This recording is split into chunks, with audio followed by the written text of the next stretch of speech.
Welcome to the story, The Withered Chronicles. This story consists of 5 seasons. Season 1, The Crimson Festival.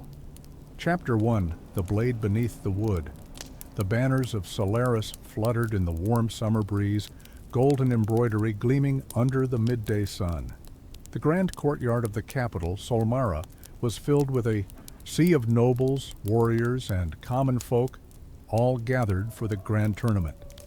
It was a festival of strength and valor, a moment where warriors from every kingdom could prove their worth before kings and lords. Yet beneath the festivity, whispers of intrigue slithered like vipers in the shadows. From the elevated royal balcony, King Alden of Solaris observed the spectacle below with an air of satisfaction. Beside him sat his son, Prince Calin, the heir to the throne, dressed in ceremonial armor, a gleaming set that had never seen a true battle. The young prince was adored by the people, yet within the court, envy festered. His survival meant the ambitions of many would be buried forever. Trumpets blared as 2 combatants stepped into the sand-covered arena. One bore the crimson crest of House Drakenridge, the other the black sigil of House Blackthorn. It was a match between 2 sworn rivals, a battle that had been fought in politics as much as in combat. Cheers and jeers erupted as the warriors saluted the royal box before engaging in a fierce exchange of steel. Unbeknownst to the crowd, hidden among the festival's revelers, a pair of watchful eyes observed the prince. A hooded figure, cloaked in deep blue, moved through the throng with purpose, his hand resting lightly on the pommel of his belt. Under the guise of celebration, something far darker was at play. As the duel intensified, the crowd's focus remained on the clashing warriors, unaware of the impending horror.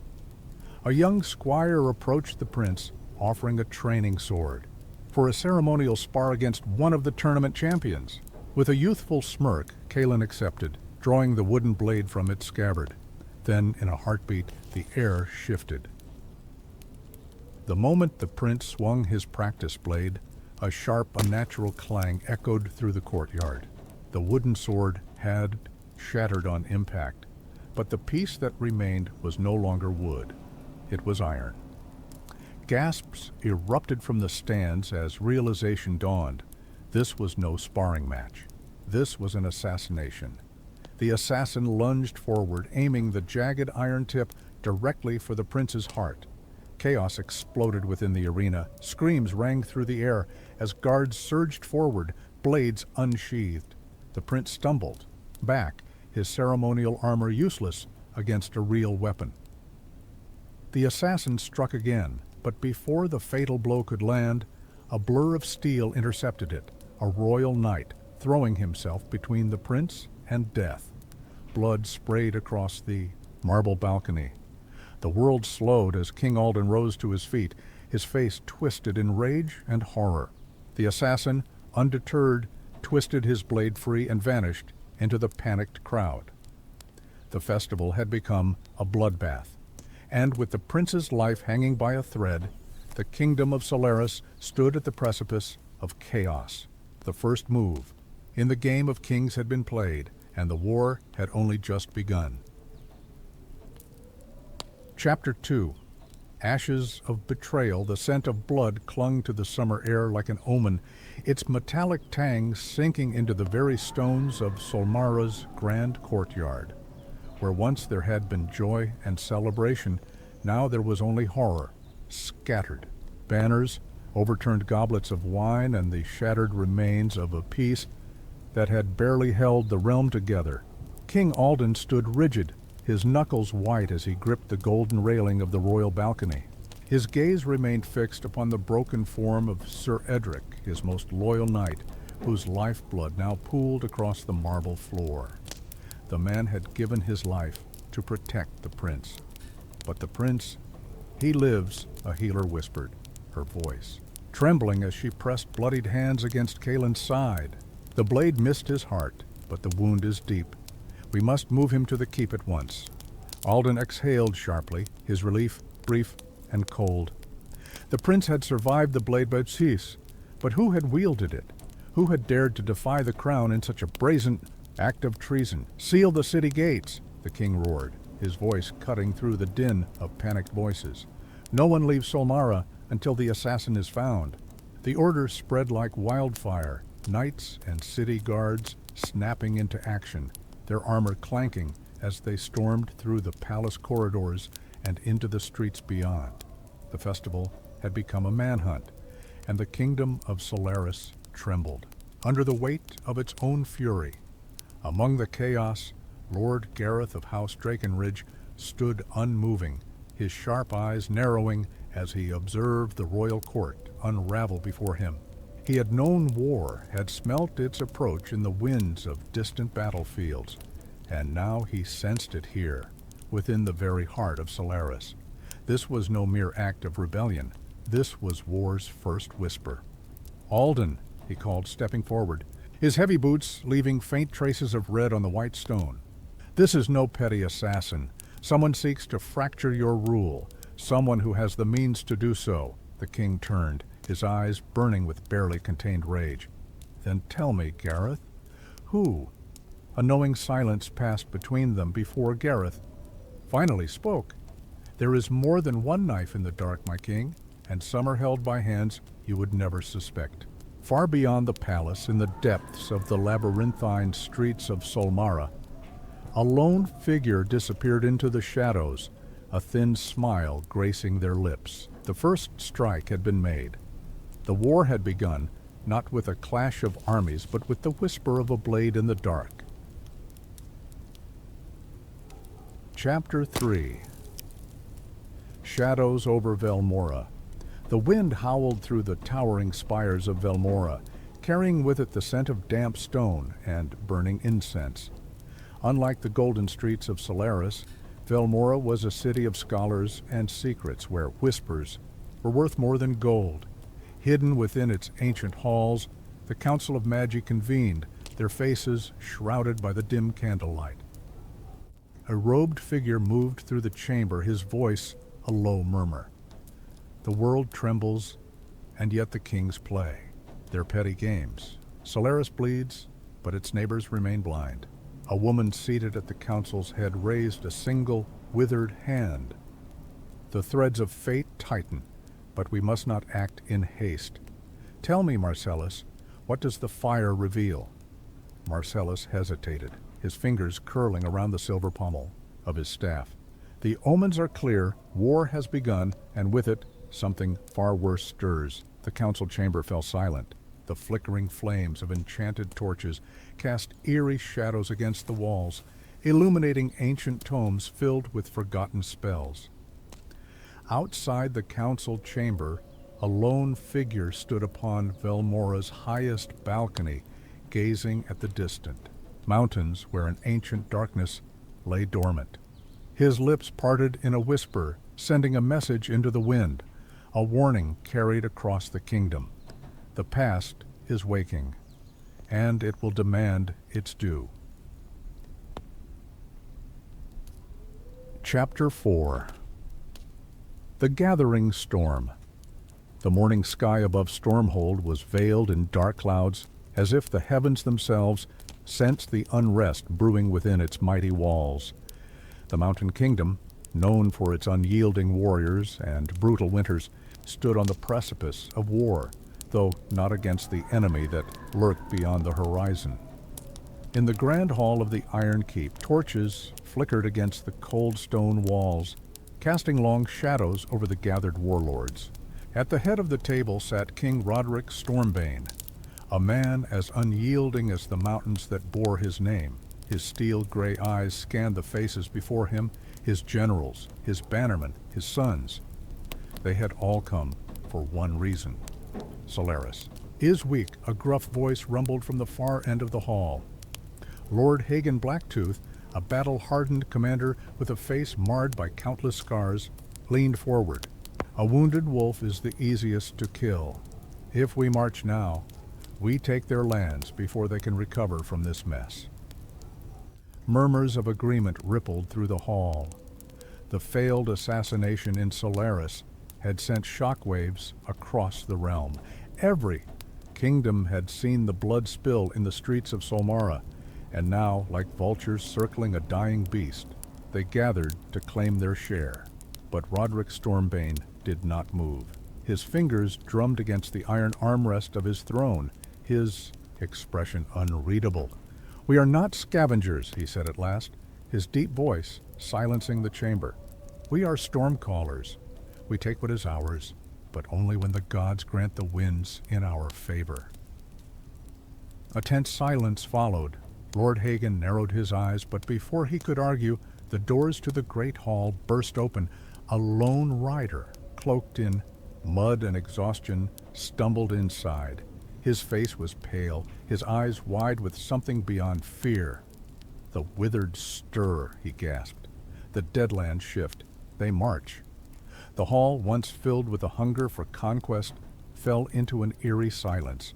Even Stormhold's hardened warlords, men who had faced sieges, duels, and rebellions, felt a cold dread settle in their bones. For years, the Withered had been nothing but myths, whispered nightmares to keep children from wandering too far into the northern wastes.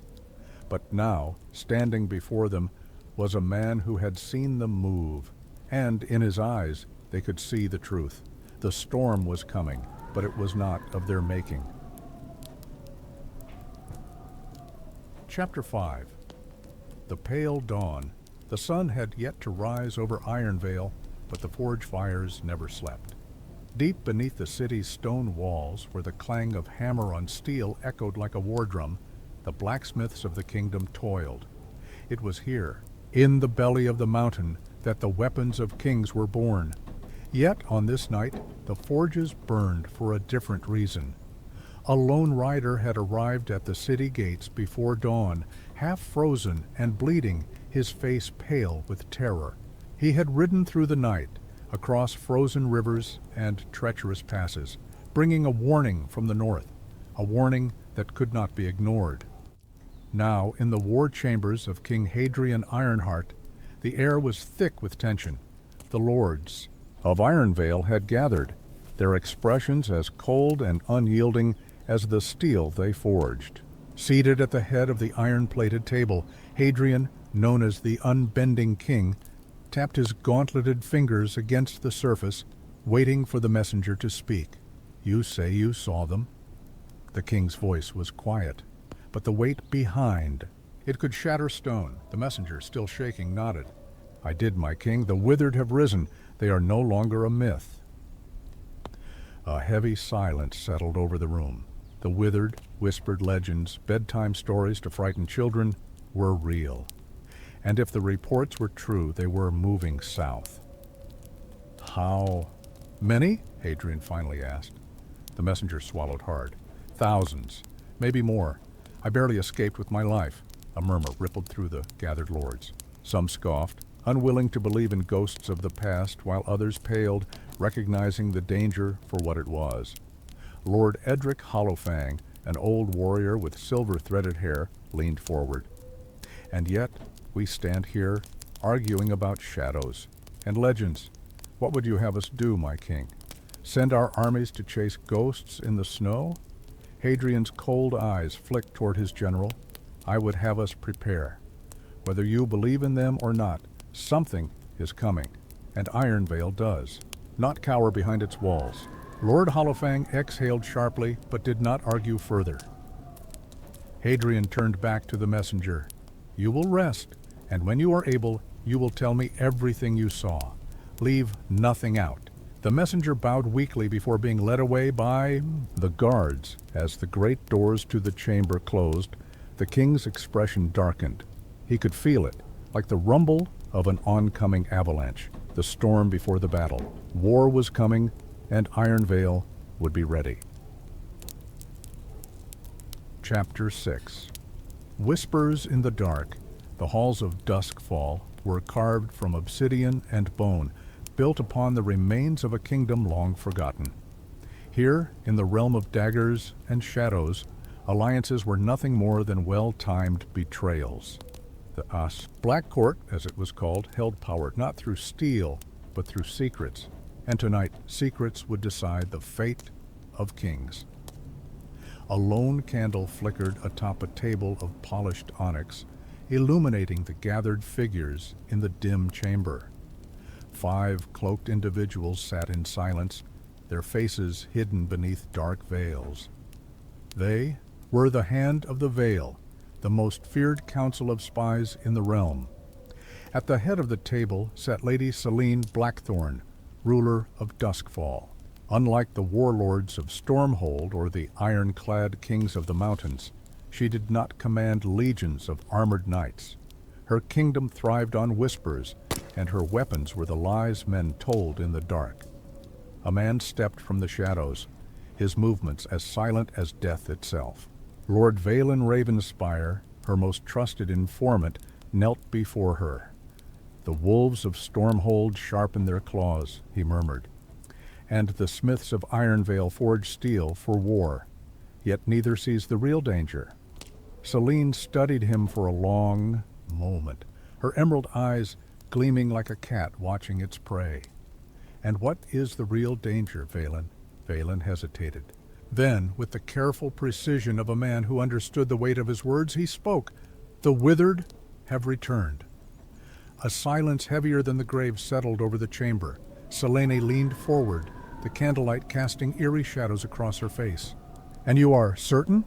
Valen nodded. "I have seen them with my own eyes, moving beneath the northern wastes. They do not march like men. They do not ride horses. They are something else, something unnatural." One of the veiled figures at the table scoffed. "My lady, these are children's stories." Selene's fingers traced the rim of her goblet, deep in thought.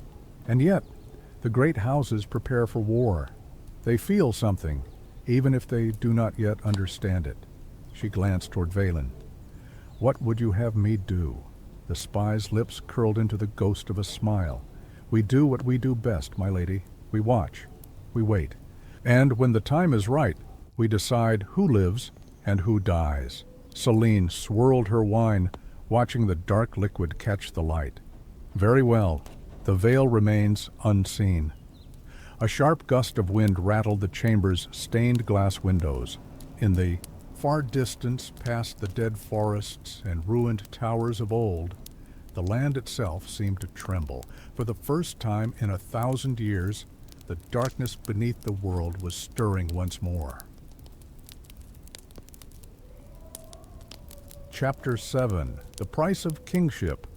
The torches lining the great hall of Solmara keep burned low, their light flickering against the towering stone pillars. The air was thick with the scent of incense and old parchment, a vain attempt to mask the underlying stench of blood and fear. King Alden Solaris stood before the grand war table, his hands pressed against its surface, his mind unraveling the web of chaos that had engulfed his kingdom. The attempted assassination of his son had shaken the foundations of his rule, and the whispers of war grew louder with each passing day. Across from him, Lord Gareth Drakenridge watched in silence, his arms crossed over his chest. Unlike the Bull King, his gaze held no hesitation, only cold calculation. "We cannot afford to sit idle," Gareth said at last. "The wolves of Stormhold are restless, the smiths of Ironvale prepare for war, and the snakes of Duskfall slither in the shadows. The withered may be a tale to some, but our enemies are very real." Alden exhaled sharply. "I will not be goaded into reckless war. We do not even know who was behind the attempt on Kaelin's life. If I move against the wrong enemy, I will do their work for them." A murmur of agreement came from the gathered lords and generals, though some exchanged uncertain glances. Gareth, however, leaned forward, his voice dropping to a near whisper. "Then let us root them out. The assassin did not act alone. Someone within these walls wants your throne emptied." The weight of those words settled upon the chamber like a storm cloud. Alden clenched his jaw, his gaze shifting toward the golden throne that loomed at the end of the hall. His father had ruled this kingdom with fire and steel, and now the same fate awaited him. Slowly, He turned to his guards. "Double the watch. No one enters or leaves without my command. We do not move against any kingdom yet, but when we do," his voice hardened, "we will strike first." Gareth nodded, satisfaction flickering behind his eyes. Outside the castle, beyond the towering gates of Solmara, the city burned with whispers. The age of kings was crumbling, and in the ashes, something else was rising.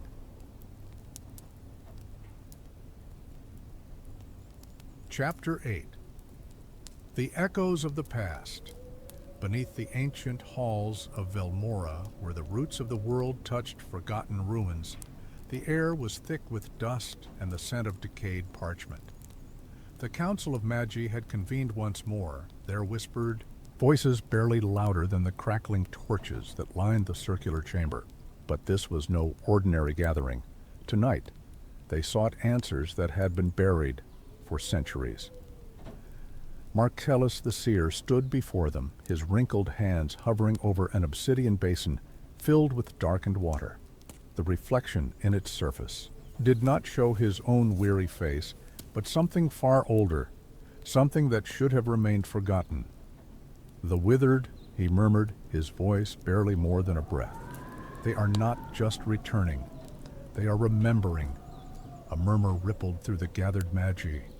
High Enchantress Lyriel, her silver hair cascading over her midnight robes, narrowed her eyes. "What do you mean?" Marcellus's fingers trembled as he traced a rune in the air above the water.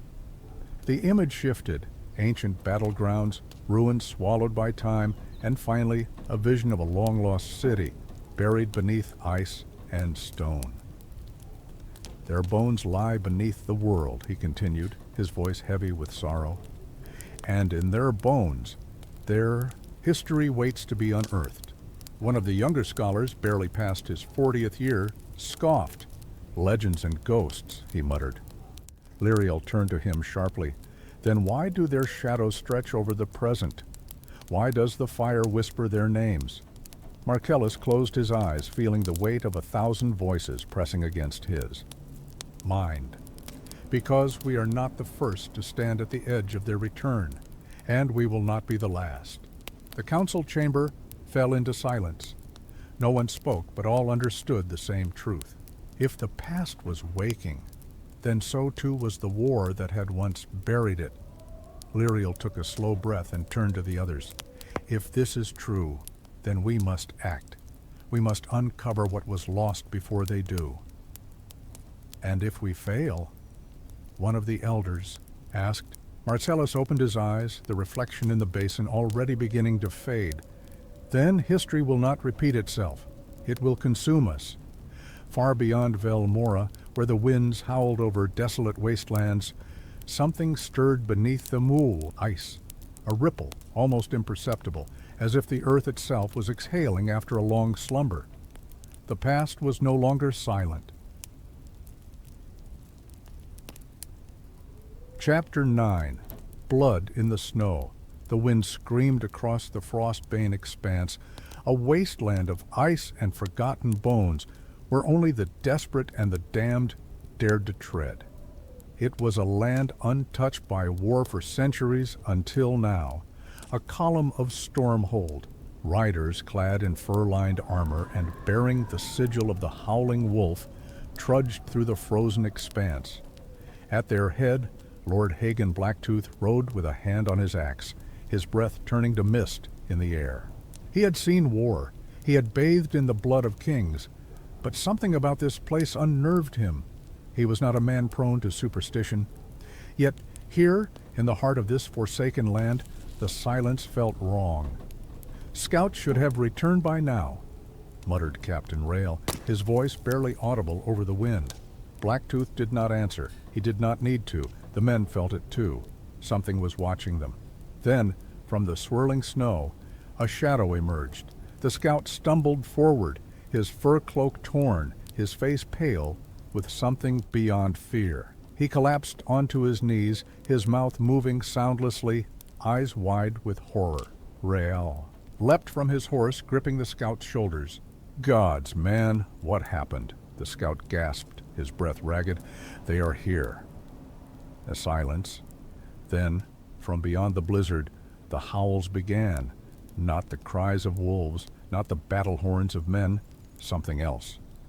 Hagen drew his axe, his knuckles turning, white against the leather grip. "Form ranks." The soldiers obeyed, shields locking together in a wall of steel and defiance. But as the storm parted, they saw them. At first they looked like men, cloaked figures with hollow eyes and twisted skeletal frames. Yet their movements were wrong, their steps unnatural, their faces a grotesque echo of what they had once been. The withered had come. A heartbeat passed. Then the first one lunged. Steel clashed against ancient flesh, but the creature did not fall. It did not bleed. Rael drove his sword into its chest, only to watch in horror as black veins spread across the steel, rotting it in seconds. The thing smiled, and the massacre began. Screams of men were swallowed by the blizzard as blade-proof horrors tore into their ranks. Shields shattered, flesh burned where blackened hands touched it, and the ice ran red with the blood of warriors. Hagen roared, his axe cleaving through one of the creatures, but for every one that fell, more emerged from the storm. "This is no battle," he growled. "This is a damn graveyard." Yet even as his men died around him, he knew there was only one way out. He turned his horse. "Fall back!" Those who could still move did so, abandoning their dead in the snow, their screams fading into the endless white. As Stormhold's finest warriors fled, a lone figure stood atop a frozen ridge, watching them go. Its face was skeletal, its eyes empty voids of hunger and remembrance. And as the last men disappeared into the storm, it spoke in a voice that had not been heard for 1,000 years. "Run! We will find you." Chapter 10. The Fall of Kings. The Halls of Solmara. Keep trembled with urgency. The grand war table was no longer a map of strategic debates. It was a battlefield of voices, a war of fear and indecision. Messengers had come from all across the realm, bearing the same dire warning. The withered were not just real, they were moving. King Alden Solaris stood among his lords, his face a mask of cold resolve. The throne room, once a place of regal authority, now felt like a drowning ship, taking on water faster than they could bail it out. "The scouts confirm it," said Lord Gareth Drakenridge, his voice tight with disbelief. "Stormhold's forces were routed in the Frostbane expanse. The withered are no longer a myth." The room fell into stunned silence. Alden's grip on his sword tightened. Stormhold, a kingdom of warriors, men who had never known defeat, if they had fallen. He exhaled sharply. "How many?" Gareth hesitated. No survivors could give an accurate count. The numbers are unnatural. They do not march like an army. They move like a tide. Alden turned his gaze to the other lords, scanning their pale faces. Fear was already seeping into their bones. Then a new voice echoed across the hall. You knew this was coming. The lords turned as a figure in dark robes stepped forward. Marcellus, the seer, the aged Magus of Velmora, moved like a man carrying the weight of 1,000 years on his shoulders. His eyes, once full of wisdom, were now filled with something else, resignation. "The past is reclaiming the world," he whispered. "And you, my king, stand upon its edge." Alden's jaw clenched. "Then tell me, Magus, how do we stop them?" Marcellus looked up, his lips parting, but before he could speak, the doors of the keep burst open. A lone soldier stumbled inside, his body burned, his armor corroded, his breath shallow. He collapsed before the war table, his fingers twitching, against the cold stone floor. The lords stepped back, horror dawning upon them as they saw what was left of him. Black veins crept across his skin like cracks in dying earth. His eyes, once filled with life, now held only a creeping darkness. His lips moved. A voice not entirely his own spilled forth. "They are here. Alden barely had time to draw his sword before a distant horn blew from the walls of Solmara. Then came the screams. Beyond the castle gates, the horizon burned. Shadows slithered through the streets, twisted figures moving like the ghosts of a forgotten age. The Withered had arrived, and the age of men was ending.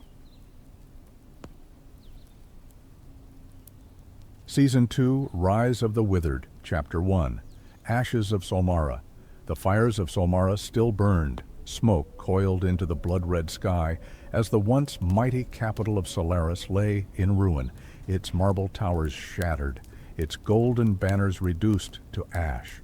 The streets, once alive with music and trade, now echoed only with the cries of the dying and the silence of the dead. Kalen, Prince of Solaris, stumbled through a broken archway, blood matting his hair, his left arm useless and wrapped in torn silk. Around him, corpses lay like scattered leaves. Soldiers, civilians, nobles, all equal now in death. They had come at night, they had come without mercy, and the gates of Solmara had not held. Behind him, the black flame spire, once the heart of the royal citadel, crackled as it collapsed inward with a thunderous roar. His father was gone. He had seen the king fall beneath a tide of withered flesh and hollow eyes, but Kalen was not dead.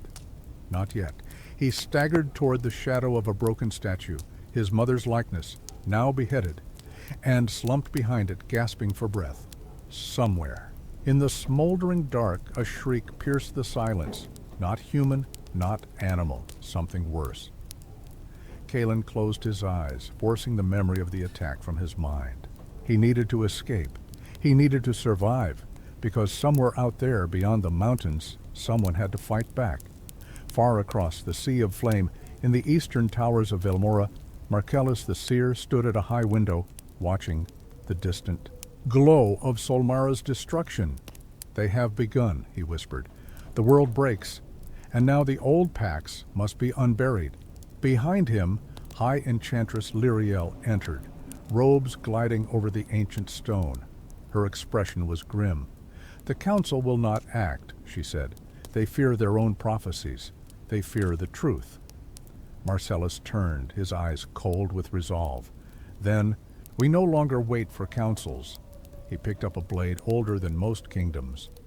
A sword of lightless metal inscribed with runes no human had read in centuries. "If the world is to burn," he said, "let us be the spark that lights the fire of resistance." Chapter 2, A Kingdom of Ice and Iron. The mountains of Ironvale stood untouched by flame, but not by dread. Snow fell in silence over the fortress city, cloaking its towers and bridges in ghostly white. The anvil bell no longer rang, the forges had quieted, and the people had begun to whisper of omens, blackbirds that circled the spires, frozen crops in midsummer, and dreams filled with ash and fire. In the throne room of King Hadrian Ironheart, the silence was broken by the iron gate of armored boots. General Thorn Greymark approached the throne, a scroll clutched tightly in one gauntleted hand. His face was pale beneath the helmet, jaw clenched, eyes burning with disbelief. "It is confirmed," he said. "Solmara has fallen." Hadrian's gaze did not shift. His hands remained folded before him, resting upon the ancient hammer that symbolized his crown. "Casualties?" Thorn swallowed hard. "Unknown. Few survivors. The Withered have taken the city completely." The room was quiet. Fires flickered behind the throne, throwing shadows across the engraved iron walls, scenes from wars long past, now mirrored in the present. After a long pause, Hadrian rose from his throne. He moved like a mountain brought to life, his steps slow, deliberate. His voice was gravel, worn by years of war. "Then the old war has returned." A murmur passed through the gathered lords and warriors. "But we are not the same men we were then," Hadrian said. "We are fewer. We are fractured, and they are stronger than ever." General Thorne stepped forward, his voice sharpened by urgency. "We must call the banners. Rally the dwarven legions of the deep holds. If Iron Vale stands alone, it will fall." Hadrian nodded slowly. "Send word. We forge no more swords for kings. From now on, every blade is forged for survival." Far below, in the mines beneath Iron Vale, deep beyond the reach of sunlight, something stirred. Miners had broken into a sealed cavern the night before, an ancient tunnel wrapped in rusted chains and glowing runes. They had entered it, thinking it led to forgotten riches. Only one of them had come back. He sat now in a cell, eyes blank, repeating the same 3 words over and over again. The deep remembers. Chapter 3. The Blade and the Veil. The city of Duskfall had never known silence. Even now, when death walked the roads in broad daylight, its alleys echoed with the quiet murmurs of spies and the flick of poisoned daggers in candlelight. Yet in the heart of the Black Court, silence reigned. Lady Selene Blackthorn stood atop her obsidian balcony, veiled in mourning silk, her gaze cast toward the distant orange glow rising over the horizon. Solmara had fallen, and that meant the game had changed. Behind her, Valen Ravenspire, master of her spy network, stepped into the chamber. Stormhold retreats into its walls. Iron Vale sharpens its axes. Velmora calls for ancient magics.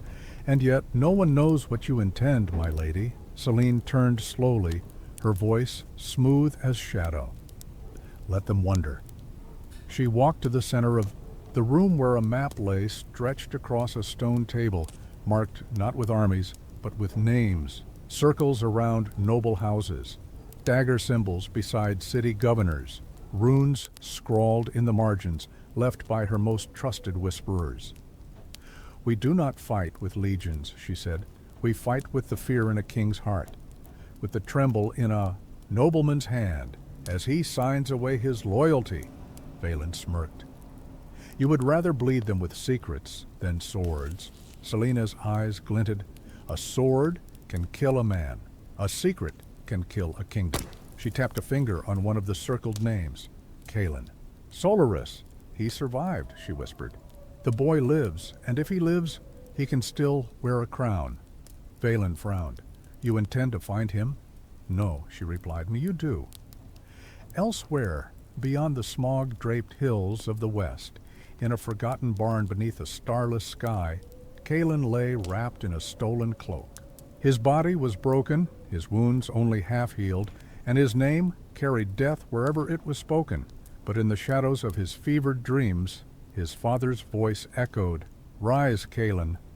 The crown does not choose the strong, it chooses the willing." And in that moment, Kalen opened his eyes, no longer just a boy fleeing death, but a prince walking into a war he could not yet understand. Chapter 4. Cinders of the Crown.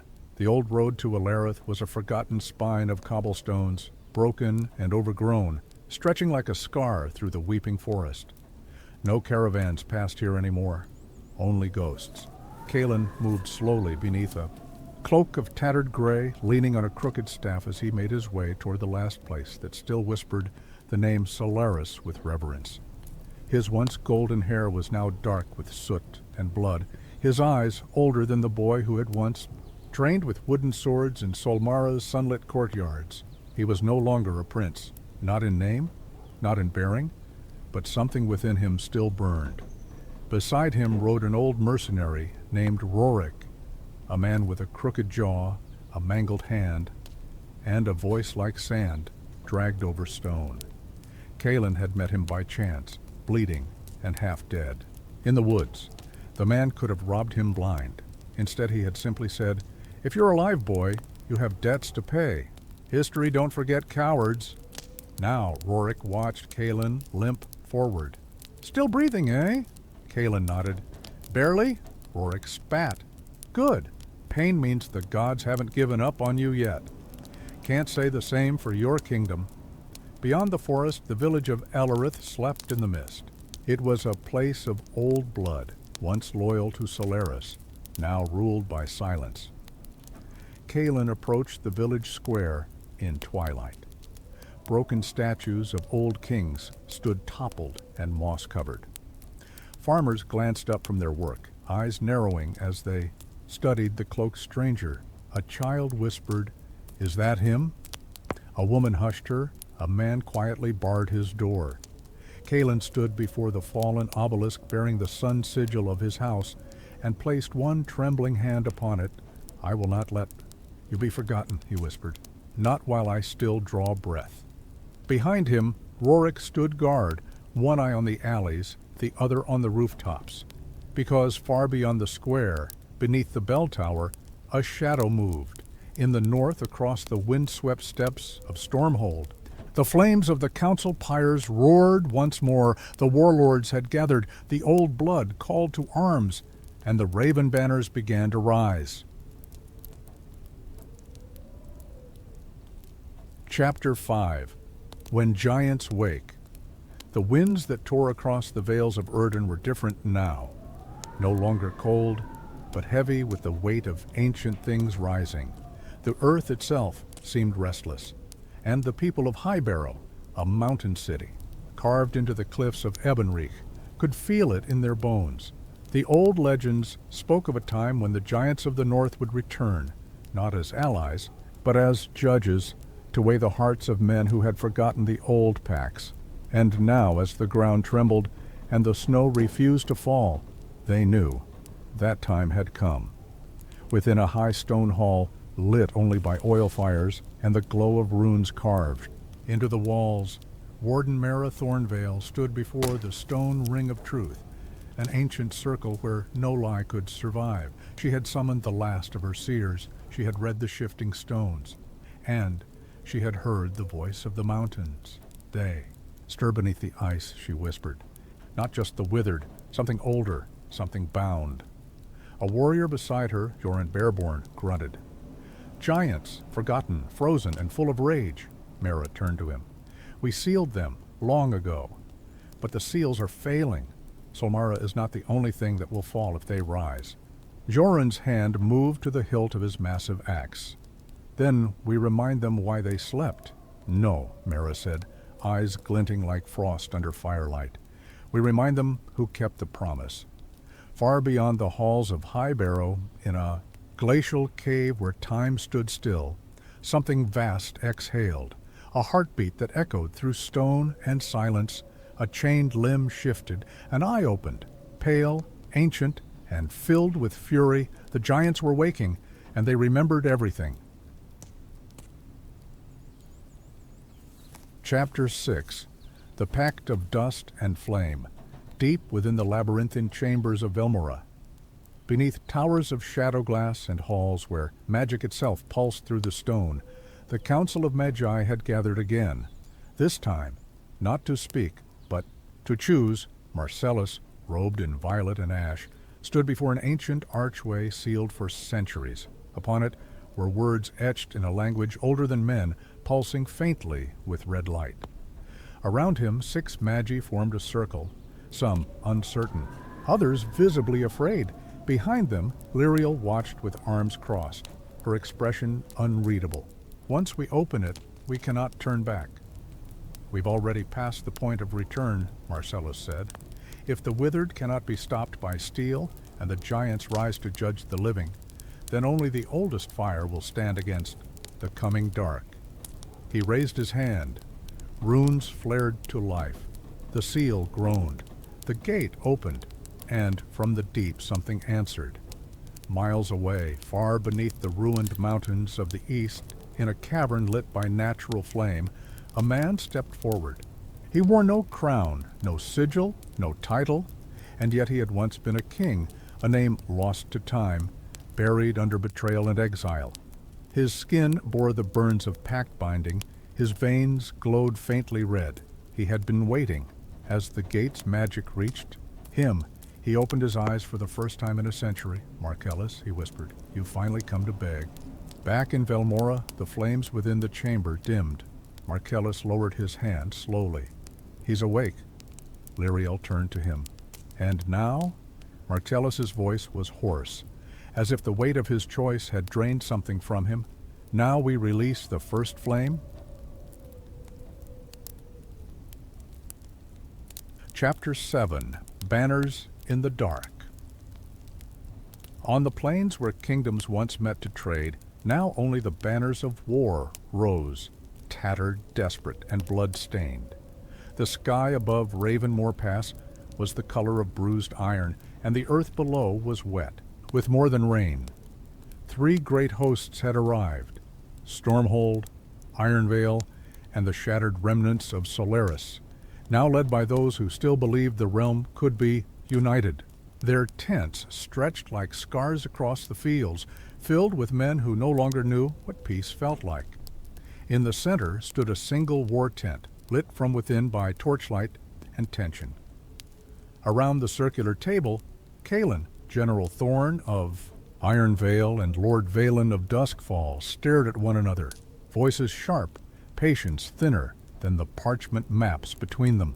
"You have no army," Thorn growled at Calin. "You have no throne, no crown. Why should we follow you into the fire?" Calin didn't flinch. "Because the fire is coming whether you follow me or not." Valen smirked faintly. "He speaks like a king now." Calin's gaze remained fixed. "I speak like a man who's seen what waits beyond the snow. If we don't stand together, the Withered will grind us down one by one. Your steel will rust, your gates will burn, and your names will be forgotten." Silence followed. Even Thorn looked away. Then a horn sounded in the distance. Not of war, not of alarm. A signal. The flap of the tent burst open. A scout entered, breathless. Riders approaching, bearing a banner we've never seen. All eyes turned toward the open fields, and there, cresting the distant hills, beneath a bleeding sky, rode a column of warriors clad in crimson and ash. At their head flew a banner none had seen in centuries. A flame coiled around a broken sun. The first flame had chosen a side. Chapter 8. The March of Hollow Feet. The night fell without stars. The moon, once a silent witness to the games of kings and gods, hid behind a veil of black clouds as if refusing to watch what was coming. Beyond the far hills of Ravenmoor, across fields abandoned by farmers and forgotten by time, a soundless tide advanced. There were no war cries, no horns, no banners, only the rhythmic shuffle of feet that should not move, breath that should not be drawn, and eyes that should not see. Withered had begun their march.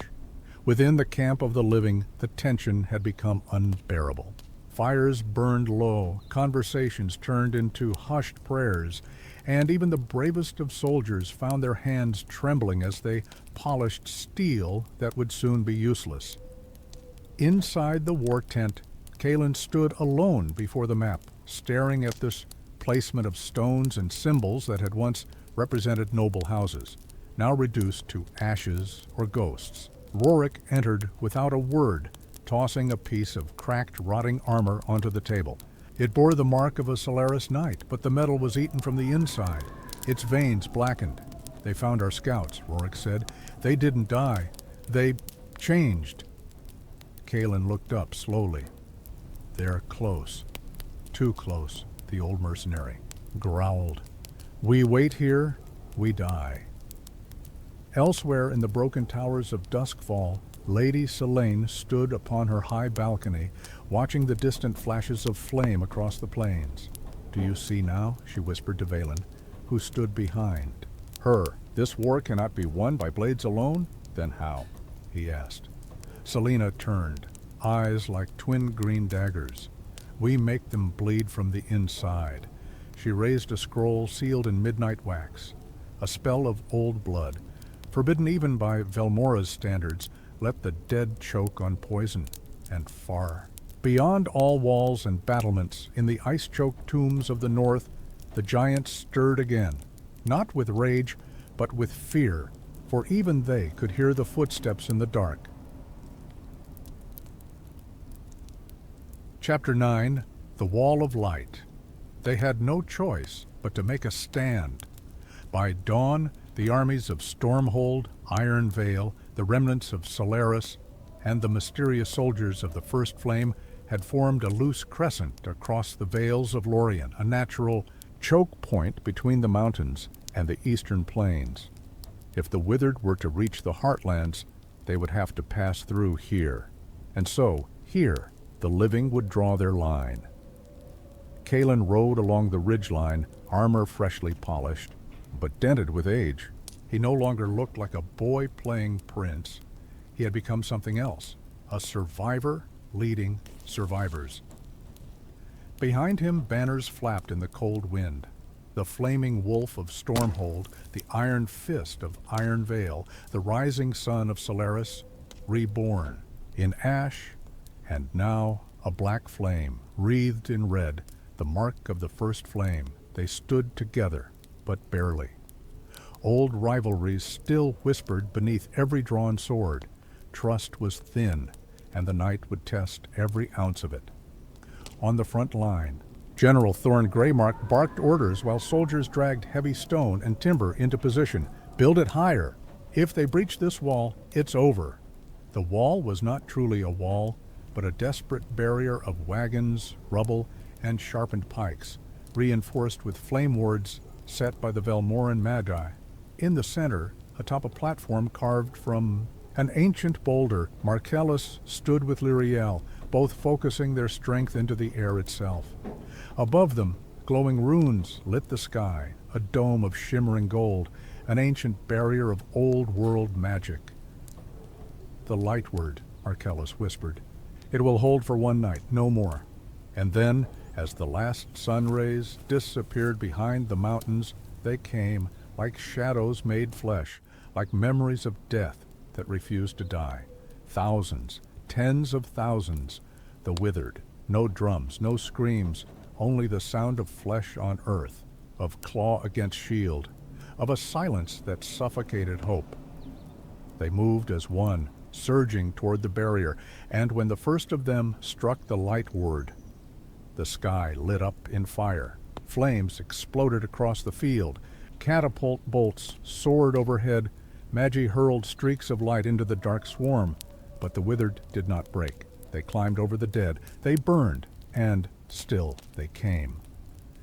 And high upon the ridge, Kalen raised his sword, not in triumph, but in defiance. "For every sun that fell," he cried, "let this be our dawn." Chapter 10. The Night That Screamed. The light word shattered at the hour of the wolf. With a sound like 1,000 mirrors breaking all at once, the golden dome collapsed into sparks, and the darkness poured in like a wave. For a heartbeat, time held its breath, and then the screaming began. The Withered surged forward, claw, bone, and rot, crashing against shield walls. Soldiers were dragged from behind barricades, some consumed before they could even scream. Flame casters from Velmora lit the night with sorcery, turning the battlefield into a flickering inferno, but it wasn't enough, not against this. Kalen fought near the front, his blade notching bone, his armor soaked in black blood. Around him, men died like autumn leaves, falling by the dozens.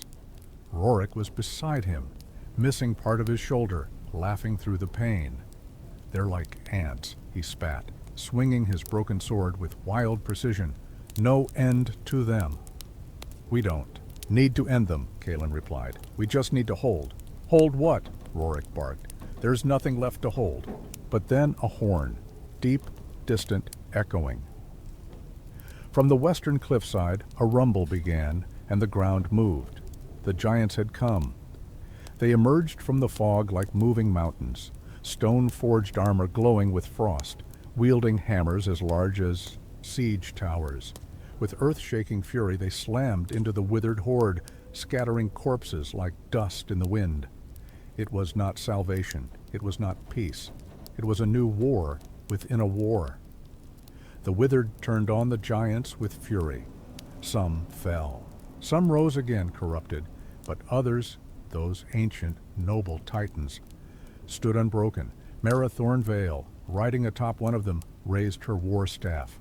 Let them remember why the earth itself once trembled before us. In the chaos, Kaelin saw the briefest glimmer of hope, but hope, like fire, is fragile. Behind the line, a roar of betrayal, a banner of duskfall, of flame, a group of soldiers breaking formation, retreating, no, abandoning. Selene Blackthorn was gone. She had withdrawn her agents just before the battle, and no one knew why. As dawn broke over the valley, the field was quiet once more. Thousands lay, dead. Hundreds had risen and fallen again. The giants retreated, and among the cinders, Kaelin dropped to his knees, alive but hollow. A messenger approached, barely breathing. He handed Kaelin a scroll sealed with crimson wax. The seal of Duskfall. Kaelin opened it with shaking hands. 5 words, nothing more. There is another coming, worse. Season 3, The Pale One Awakens. Chapter 1, The Hollow Throne. The throne room of Duskfall had never felt colder. The obsidian columns, once symbols of silent power, now stood like mourning pillars in a tomb built for kings who had never ruled. Lady, Selene Blackthorn sat alone on the throne of shadows, the room empty save for the soft crackle of a dying fire. In her hand, the same scroll she had sent to Kaelin, 5 words written in ancient ink. There is another coming. Worse, she had not written those words. They had appeared. 1 week earlier, her spies had opened a sealed vault beneath the ruins of Eldraith, a city lost to time. Inside they found no gold, no weapons, only a statue, headless, eyeless, crowned in thorns, standing in the center of a black circle etched into the stone, and beneath it, carved in bloodstone. The Pale One waits. Since then, her dreams had been invaded, whispers from across the void. Visions of cities drowned in ash, of stars blinking out one by one, and a voice, neither male nor female, saying, "The withered were only the beginning." Far to the east, in the mountain temples of Velmora, Lyriel and Marcellus sat beneath a constellation chamber. The stars above flickered unnaturally, constellations shifting and breaking apart. "This isn't a withered spell," Lyriel said. "This is, older." Marcellus looked pale.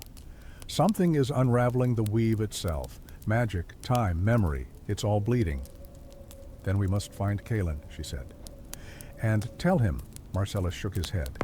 "No, we must protect him, because if this thing comes, he's the last piece the darkness needs." Chapter 2, Ash Beneath the Crown. The halls of Ironvale were never meant to be quiet. They were forged in flame and war cries, hammered by the roars of giants and the clash of iron. But now there was only silence. The great forges had gone cold. The mountain bells had ceased. The breath of the kingdom was shallow, because King Hadrian Ironheart was dying. In the deepest chamber of the iron vault, Kaelin stood beside the stone bed of the fading king. Around them, runes glowed dimly along the walls, their ancient heat offering no warmth. Hadrian's face, once hard as the anvil, had thinned. His beard, once fire-red, now hung silver and brittle. But his eyes still burned like embers. "I fought giants," Hadrian rasped. "I held back the withered at the cost of thousands. But the thing you face, boy, it's not a war. It's a hunger." Kaelin knelt. "I need your blessing.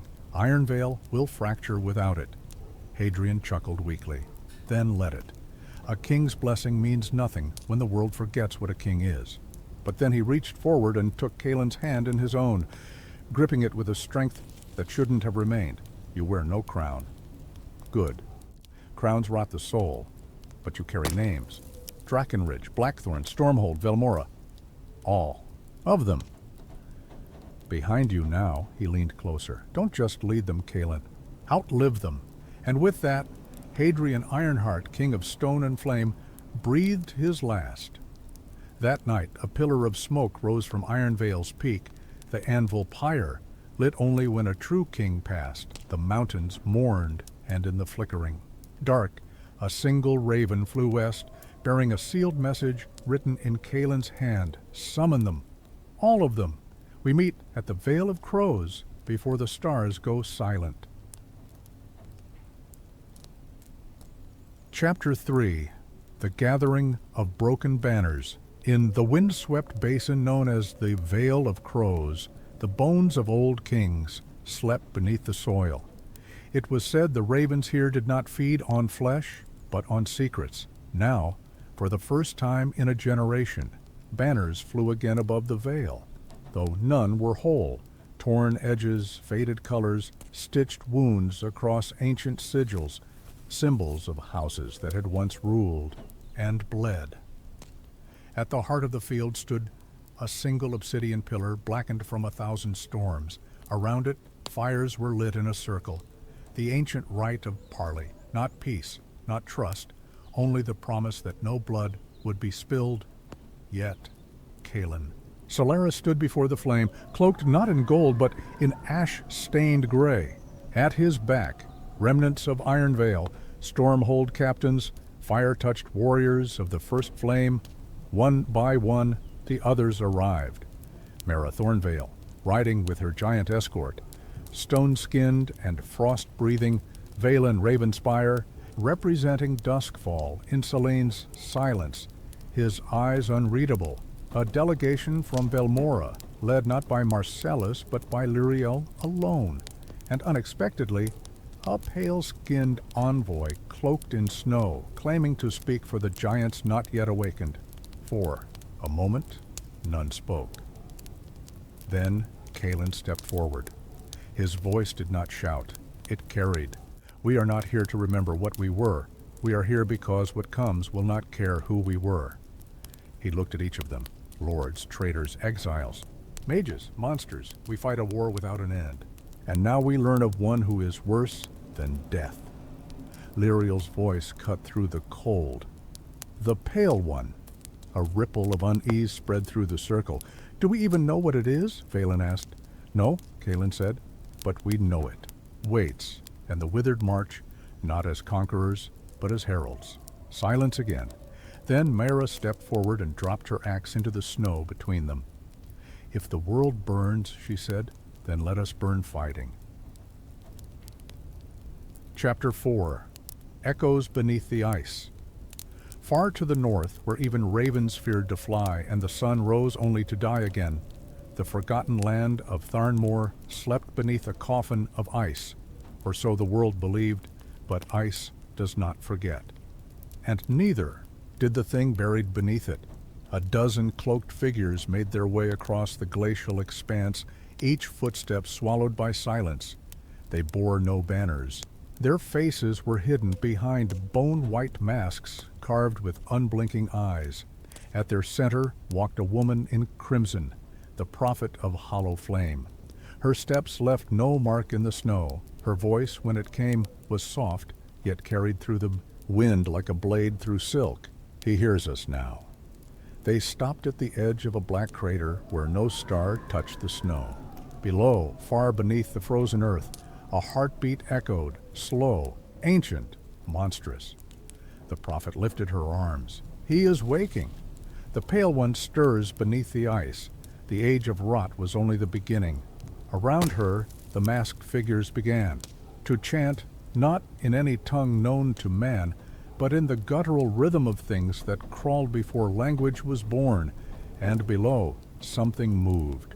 Meanwhile, far from the frost, in the stone libraries of Velmora, Lyriel stood over a map that no longer matched the world. Coastlines had shifted, whole valleys had vanished, and near the northern wastes a new mark had appeared, a black spiral, not drawn by any hand, just there. Marcellus entered, pale and breathless. We were wrong.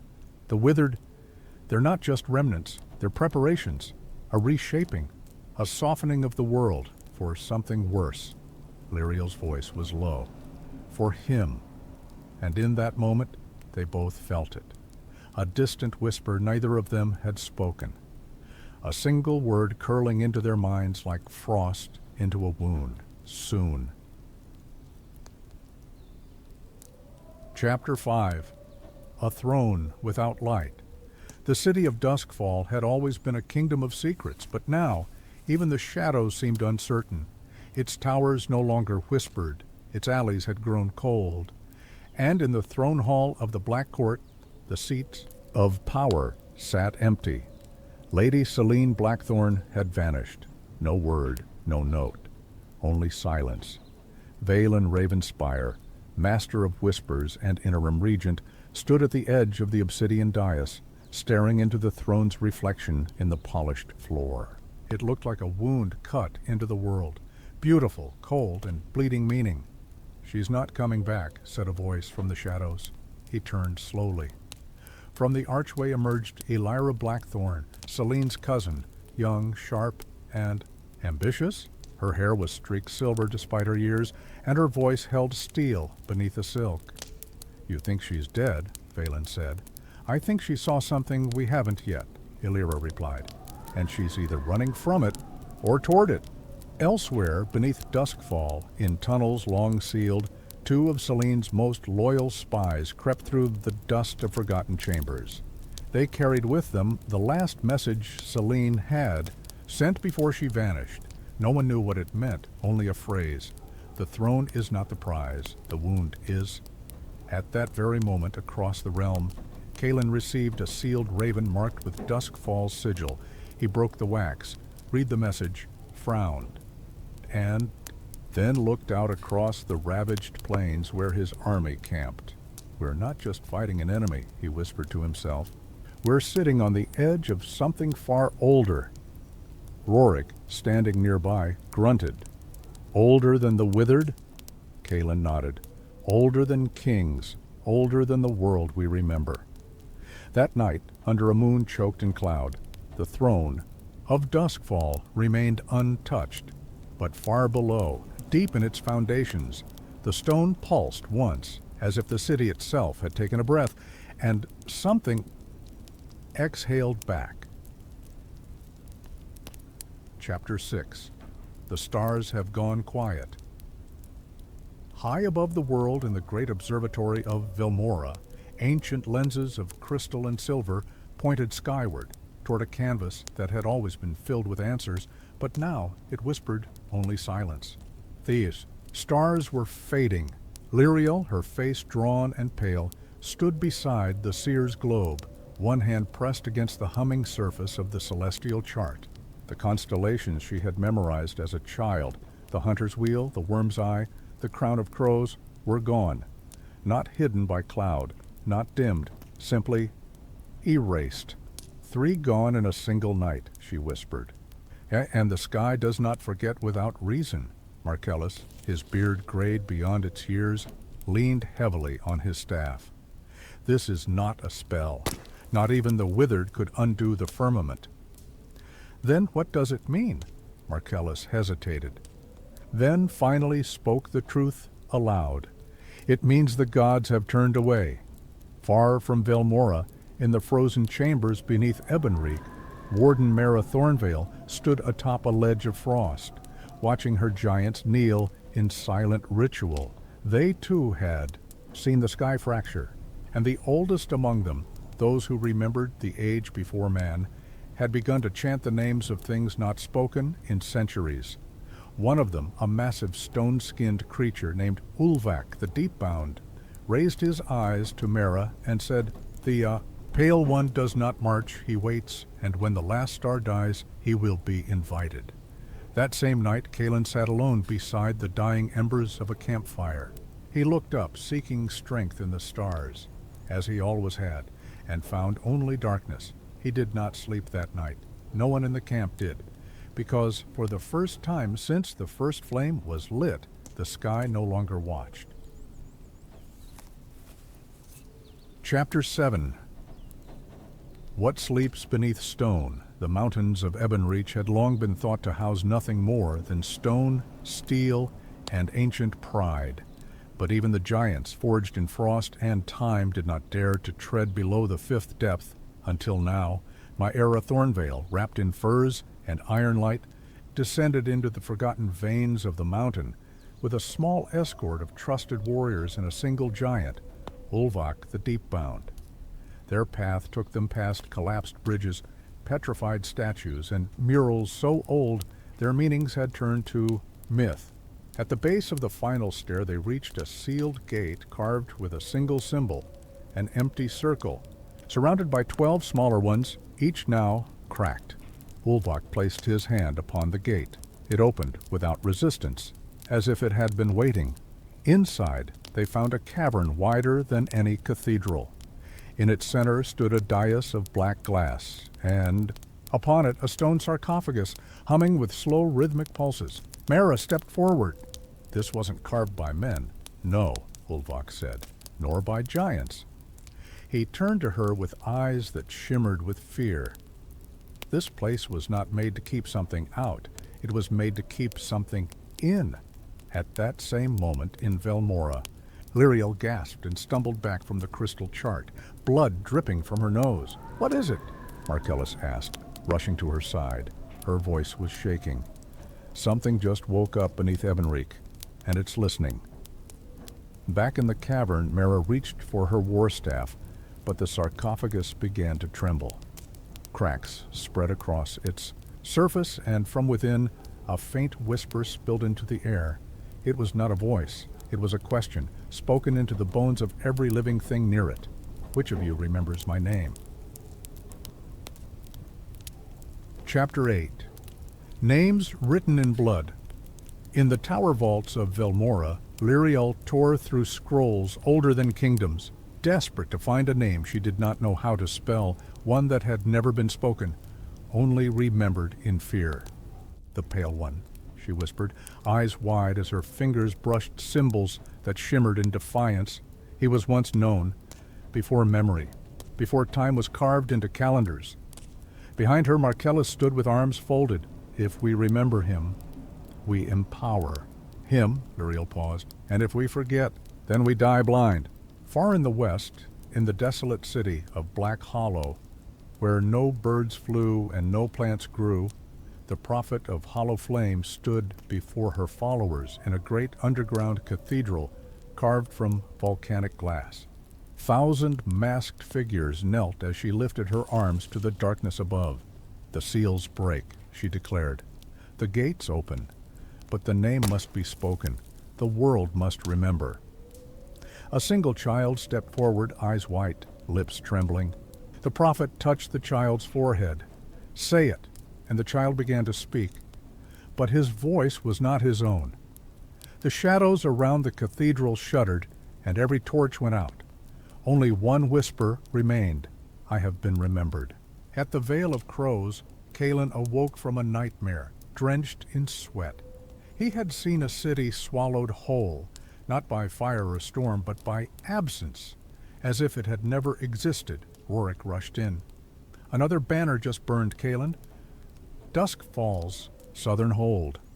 "Gone," Calen rose. "It's not war, it's erasure." In Ebenreek, the sarcophagus had fallen silent again, but Ulvak would not move. Mara turned to him. "What did you hear?" Ulvak's voice was barely a breath. "I heard my own name spoke by something that wasn't me." Chapter 9. The Silence Between Heartbeats. The sky over the Vale of Crows had turned to ink, not from storm nor from night, but from something deeper. Something had entered the world that did not belong. Calen stood atop the war ridge, his hand resting on the hilt of a blade that had no name, because names were failing. Around him, warriors sharpened swords out of habit, not hope. The stars were gone, the sun rose weaker each day, and in the silence between moments they could feel something watching. Rorik approached, bloodied and wide-eyed. "It's spreading, Calen. Villages vanish, not burned, not raided, just gone. No bodies, no sounds, not even ash." Calen closed his eyes. "It's not a war anymore, it's a forgetting." In Velmora, Lyriel paced before a mirror that no longer reflected anything. "Reality is thinning," she said. "Every time someone speaks his name, The seams tear wider.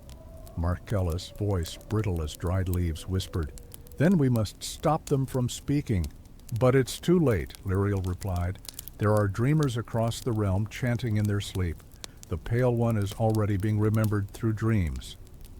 Far below, in the ruins of Black Hollow, the prophet of Hollow Flame walked into the sea of ash, her eyes glowing silver. She spoke no words, yet her followers knelt one by one and wept blood. She smiled, because the name had now been spoken in every corner of the world, because the name had now been felt. And with every whisper, the Pale One no longer waited. He chose. In the distant north, deep beneath Ebonreek, a heartbeat stopped, then started again, not alone. Ulvak the Deepbound collapsed to one knee, blood seeping from his ears. "He is inside," he choked, and Maera, eyes wide, realized the worst truth of all. The Pale One was no longer coming. He was already here. Chapter 10. When the World Forgot Its Name. The bells of Velmora did not ring, not because there was no danger, but because no one could remember what they were for. The season had no name, the moon had no face, and the people who once prayed for the sunrise now forgot what light was.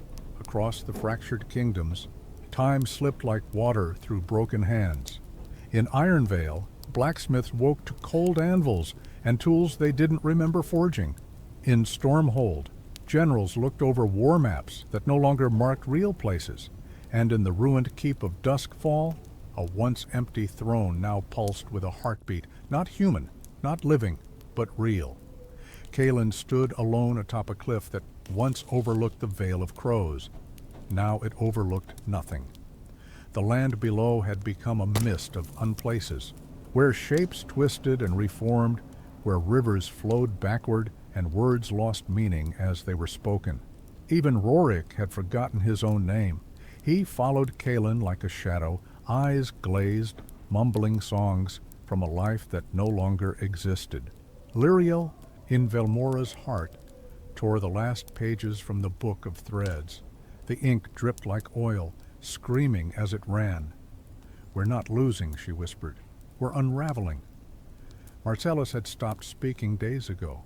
He sat in a chair, staring at the stars that no longer burned, his mouth slightly open, as if waiting for something to finish him. And then a silence came, deeper than all before, a hush that didn't just mute sound while it muted thought. The sky tore open, not with fire, not with lightning, but with absence, and from it stepped a shape, not a creature, not a man, a void wrapped in memory, wearing a crown of thorns made from forgotten hopes. Kaelin fell to his knees. He did not know the name, he could not remember, but he knew the shape, because every soul remembered it in silence. The Pale One had arrived, not as a destroyer, but as a replacement, and then, with a whisper, it began. The world did not burn, it was rewritten. Season 4. The War of the Unforgotten. Chapter 1. The Last Name Spoken. The world was broken, but not silent, not yet. Beneath the dead stars and the devoured sky, a lone figure crossed the ash-stained wastes, once known as Solaris. His cloak was torn.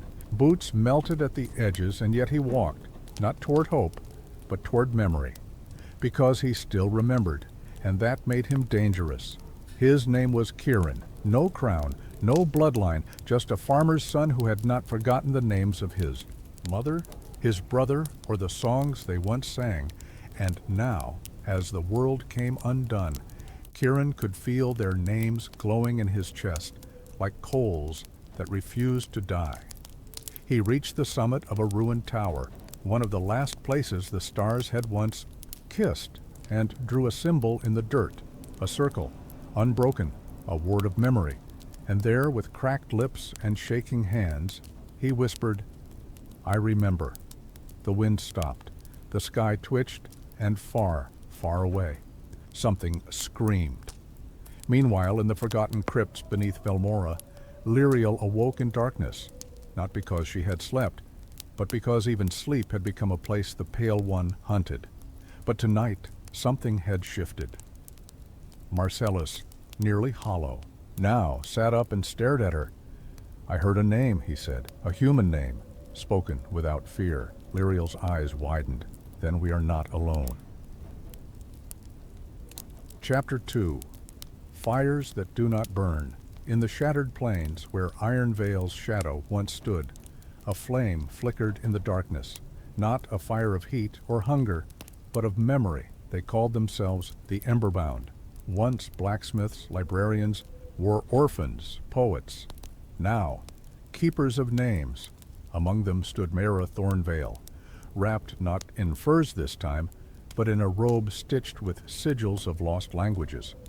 Her war-staff was still at her side, but it no longer pulsed with battle lust. It pulsed with resonance, a connection to the giants, to the past, to a time before, forgetting. The Emberbound had been hiding, scattered fragments of the world that still remembered, but Mara had gathered them now, because the time for hiding was done. "We are not the strongest," she said to the gathered few. "We are not the many, but we are the ones who know what the world was, and that makes us dangerous." One of them, a pale girl barely 15 winters old, stepped forward and touched a rune on her arm. "I still remember my sister," she whispered, "and that still burns." And around them, for the first time in months, a warmth spread, not from the fire, but from the refusal to forget. Elsewhere, Kaelin stood at the ruins of what was once the council circle. The obsidian pillar was now cracked, the runes gone, but one name remained carved, half-covered in moss and ash: Kaelin Solaris. He didn't touch it. He just looked at it and whispered, "Even if I vanish, this name will remain." And from the trees, a voice answered, "Not if I carry it too." Rorik stepped forward, bruised but alive, eyes gleaming with remembrance. They clasped arms, and for a moment the world felt real again. Chapter 3. The Sound of Forgotten Prayers. The temple of Velmora's first flame had burned for 1,000 years. It had survived storms, siege, and sacrilege, but it could not survive silence, because silence now was not empty. It devoured. Liriel stood before the blackened altar, her fingers hovering above the scorched stone. The sacred flame, once a symbol of guidance, had gone cold weeks ago. No spark, no heat, no voice, and yet something lingered. "I remember the words," she whispered, "but I no longer know who I was saying them to." Behind her, Marcellus watched with hollow eyes. "I fear the gods are not dead," he said. "They've been rewritten." Elsewhere, within the crumbling chapel of Ebenreek, Maera led the Emberbound in a ritual that had no name, because names had begun to die. They carved circles in the snow with bare feet, chanting syllables preserved only through dreams. Each word cost them something: a memory, a color, a scent. But when the youngest among them, the pale girl with the rune-marked arm, finished her verse, something strange happened. The air shimmered, not with magic, but with recognition. From the frost-covered floor rose a faint warmth, and the outline of a door appeared, one that had not been seen in 100 years. "The memory gate?" Maera breathed. "A path to what was, if we dare enter it." Meanwhile, Kaelin and Rorik had taken shelter beneath the ruins of an old monastery. No fire, no map, only the stars, or what remained of them. "You ever wonder," Rorik muttered, "if the Pale One ain't destroying the world, just showing us the truth of it?" Kaelin didn't answer. He was staring at a single mural half erased, showing a circle of robed figures and a name scratched beneath. A name no one had dared to speak since the stars began to fall. The Unseen King. He turned to Rorik. "We need to find that name again." Chapter 4. Through the Memory Gate. Beneath the crumbling spine of the Ebenreach Mountains, where frost had fossilized time itself, The memory gate stood, no longer hidden, but awakened. A door made not of stone or magic, but of remembrance. Only those who refused to forget could pass. Mara Thornvale led the ember-bound forward, her breath visible in the cold, her war staff glowing with symbols that shifted as she remembered them. Behind her, the pale girl, Sarah, placed her hand on the edge of the glowing arch. The air around them shimmered, and for a heartbeat, they saw themselves as they once were.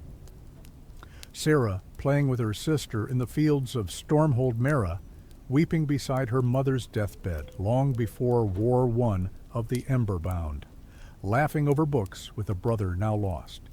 Then it was gone, and the gate opened. What lay beyond was not a place. It was a thread of unbroken time, a corridor of unfiltered memory, where the very walls bled echoes. Whispers rose from every surface, not words, but feelings, grief, hope, laughter, betrayal. Each step deeper pulled the Emberbound closer to who they had once been, but it also pulled something else toward them. In the center of this passage stood a mirror, untouched by dust or age. When Mara looked into it, she did not see herself. She saw Velmora burning. She saw Kaelin alone beneath a broken sky. She saw a great throne floating in nothingness, and on it a shape wrapped in forgotten names. Sarah cried out, "It's feeding on what we leave behind." Mara clenched her jaw. "Then we must leave nothing behind." And with one swing of her staff, she shattered the mirror, not to destroy it, but to release the names it held. Elsewhere, Kaelin stopped mid-step in the northern highlands. He felt a warmth, a memory not his own. He heard Sarah laugh. He saw Maera's mother smile. He tasted Stormhold's wind. He whispered, "They found the gate."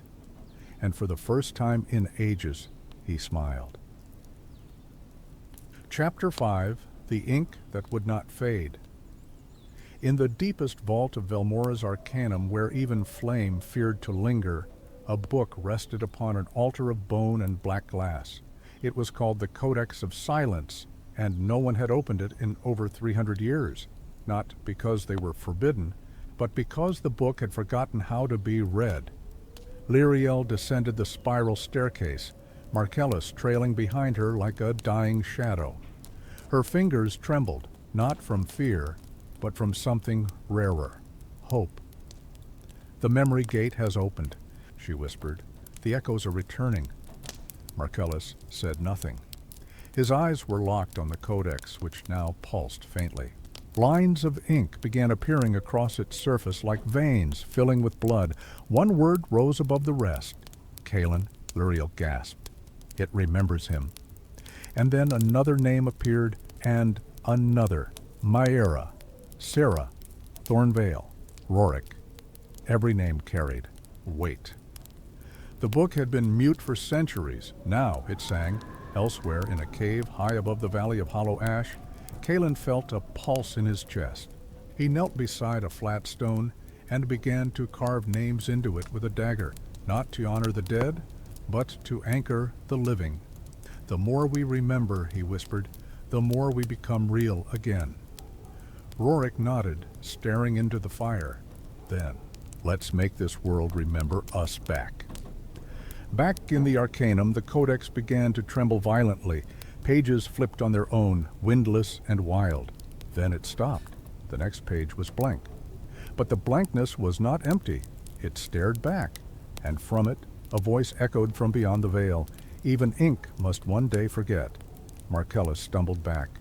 Lyriel narrowed her eyes. "Not while we still. Breathe."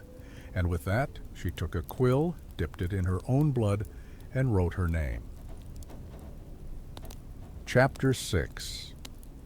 Names like blades. The walls of Stormhold had not sung in decades. Once they echoed with war drums and wedding bells.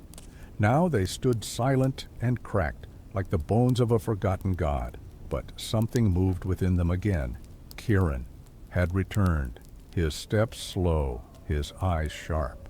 He did not come for war. He came for the Archive of Steel, a hidden chamber deep beneath the keep, where once every blade forged in Stormhold was named, and where those names were etched in iron.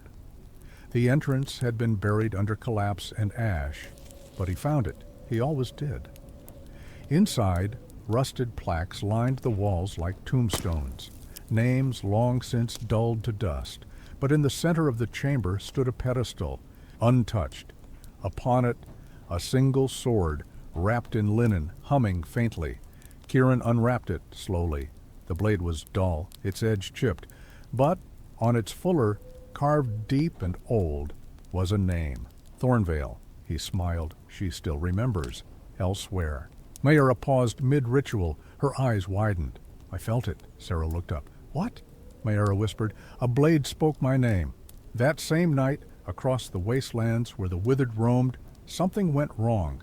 A band of Emberbound ambushed a patrol. Steel clashed, but this time the Pale One's spawn bled, because the blades were no longer just metal, they were names, wielded with purpose, and names, when remembered, could cut deeper than truth. Lyriel recorded the moment in the codex. The age of forgetting weakens, for now even steel remembers. And far beneath Velmora, the walls began to hum a low, slow rhythm, like swords singing in their sheaths, like the world once mute, remembering how to speak in steel. Chapter 7. The Dream That Spoke Back. In a place untouched by wind or time, Kaelin dreamed, but this was no ordinary dream. There were no symbols, no shifting landscapes, just a white void, and a single voice. You remember too loudly. Kaelin. Turned, there was no figure, just presence, something vast, cold, watching from within the nothing. He tried to speak. The words froze on his tongue, falling like shards of glass. Then the void shifted. And suddenly he was in Solmara, the capital of Solaris. Before the Suicast, before the war, before the forgetting, he saw himself laughing beside his father. He saw banners flying. He smelled roasted spices and summer air, and then they all turned to him and screamed, because he was the only thing there that didn't belong. He was from after. He was a threat. He awoke with a start, gasping, surrounded him. By campfire embers across from him, Rorik stirred. Another vision? Kaelin nodded, sweat on his brow. Not a vision. A warning. At the same time, Lyriel awoke in the Arcanum, screaming. The codex glowed blood red, a single phrase repeating across its surface. He dreams now, too. Markellus's voice was barely audible. He's learning, adapting. Our memories are not hidden from him anymore. They are doors. Lyriel stood, pale and breathless. Then we must change the locks. Deep beneath Stormhold, in a hall where the old kings were entombed, Kieran found an ancient mural half buried under rubble. It showed a crowned figure, half draped in shadow, standing between two doors, one marked with light, one with smoke. Beneath it, the inscription read, "He who remembers both truth and lie shall choose the next world." Kieran touched the name carved in the corner.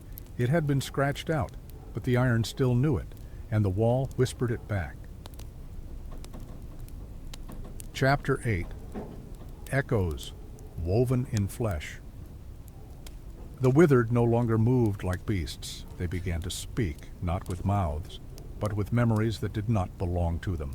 In the burned outskirts of Ironvale, a scouting party of Emberbound stood frozen, blades drawn, not because they were surrounded, but because one of the withered had whispered a name, Sarah.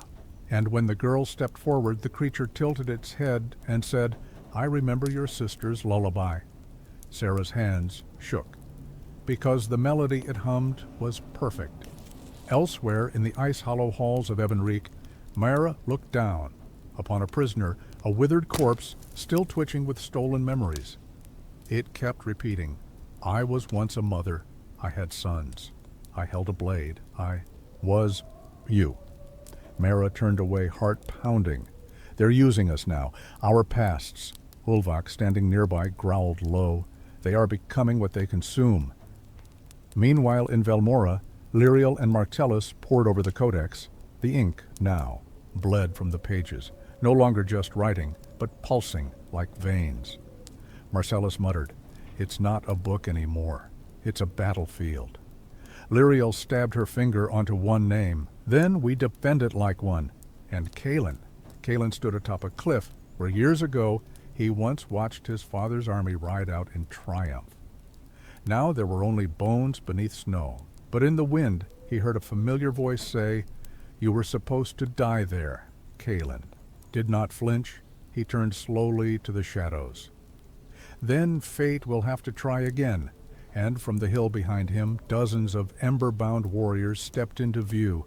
Each had carved their name into their flesh, not to be remembered, but to become unstealable.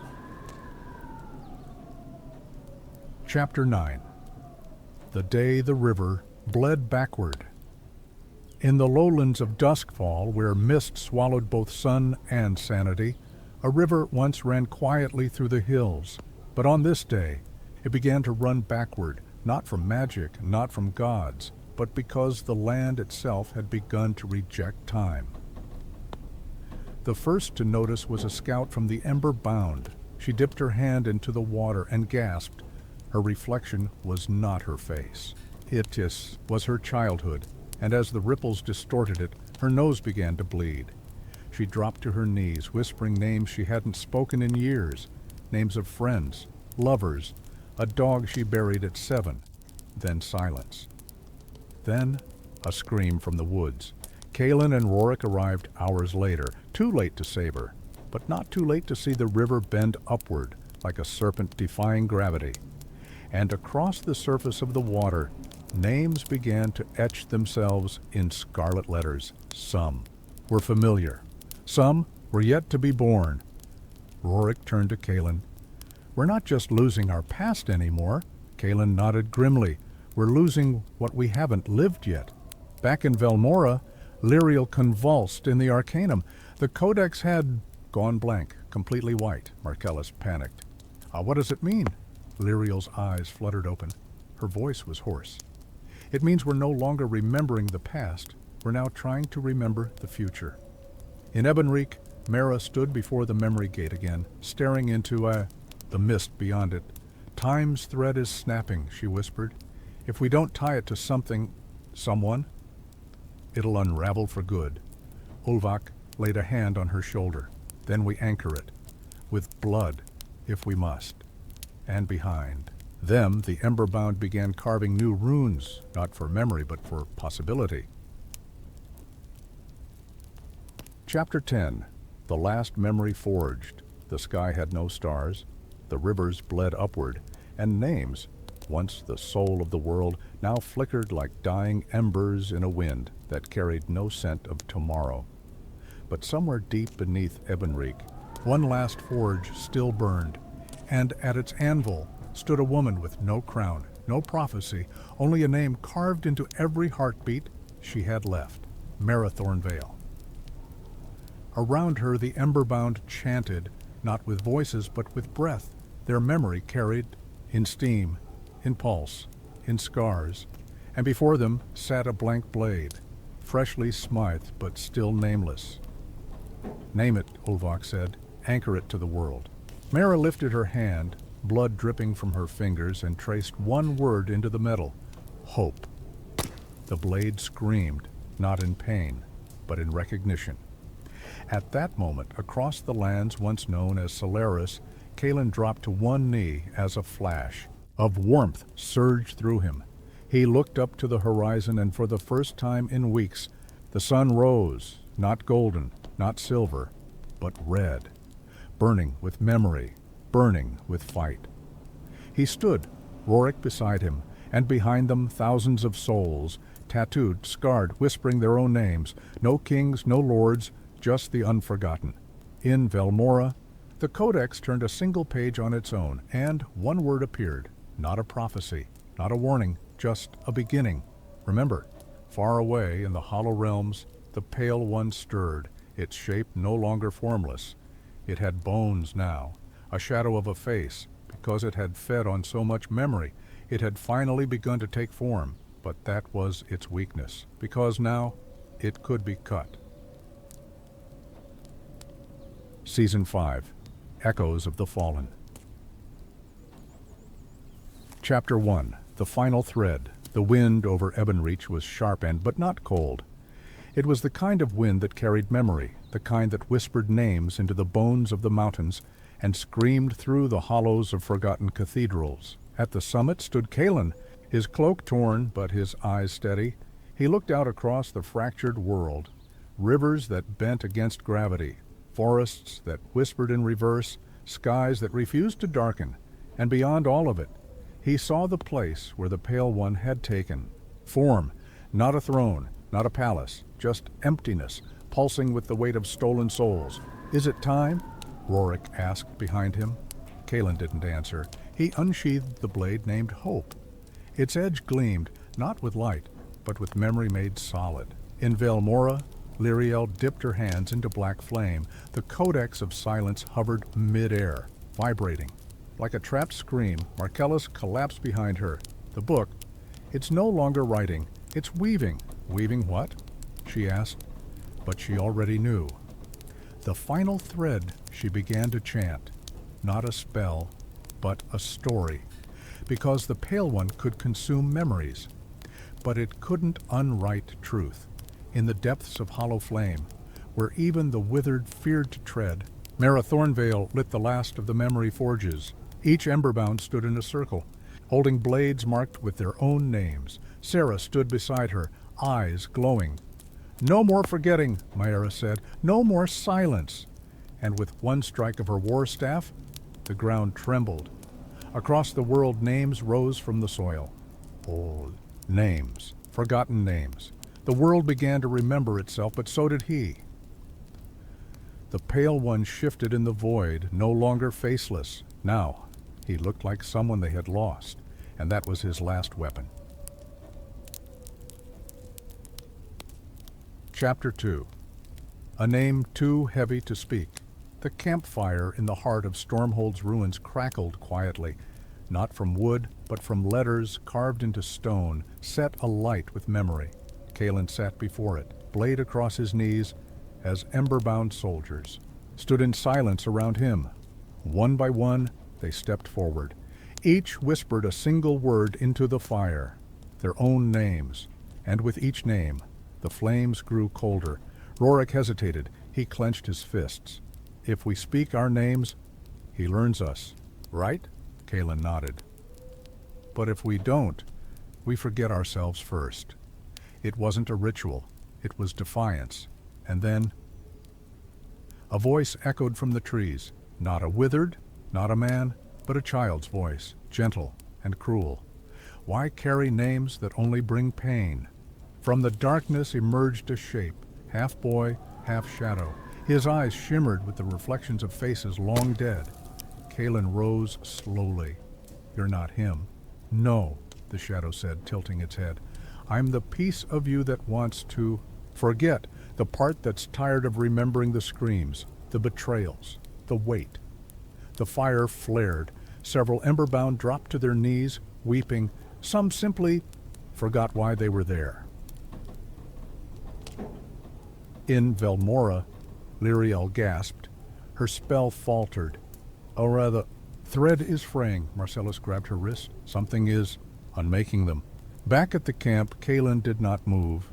He looked the shadow boy in the eyes and whispered, "I remember my mother." The figure hissed.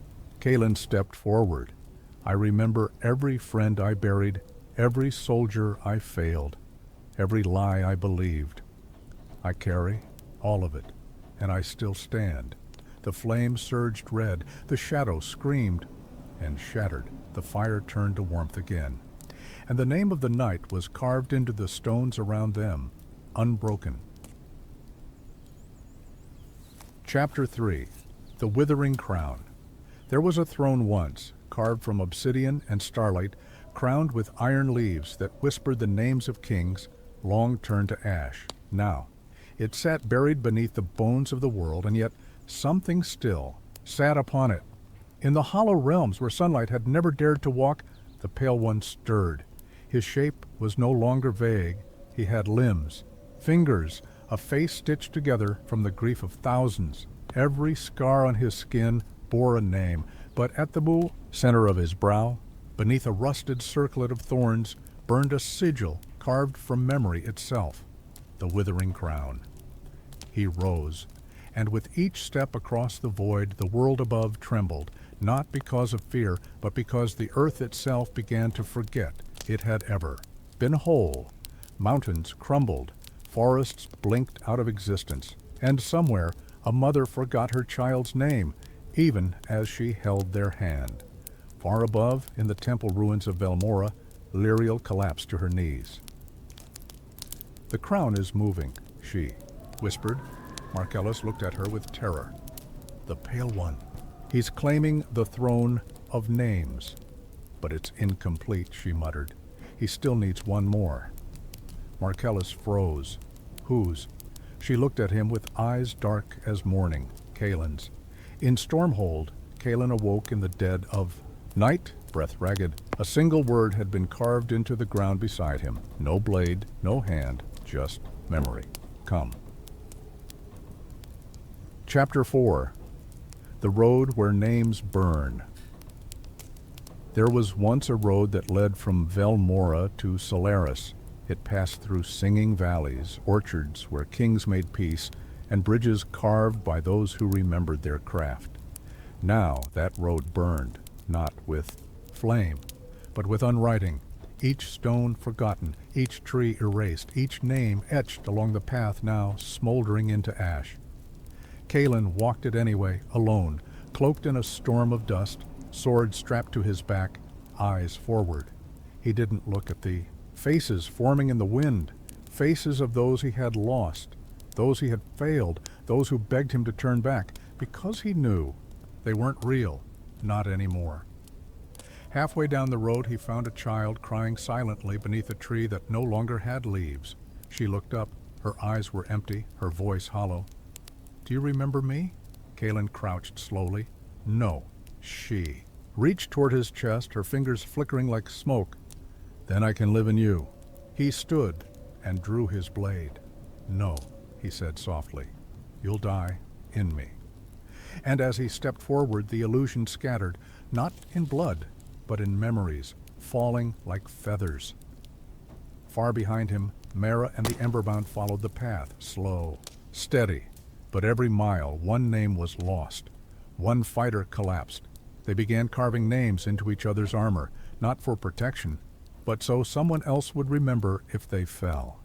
Sarah whispered, "If I forget myself, will you still fight for me?"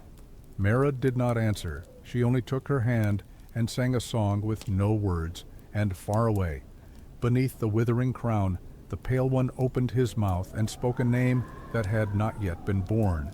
The ground split, the sky howled, and time itself bent but did not break, not yet. Chapter 5. When the stars forgot their names. Above the world, in the silent reaches where gods once whispered, the stars began to go dark.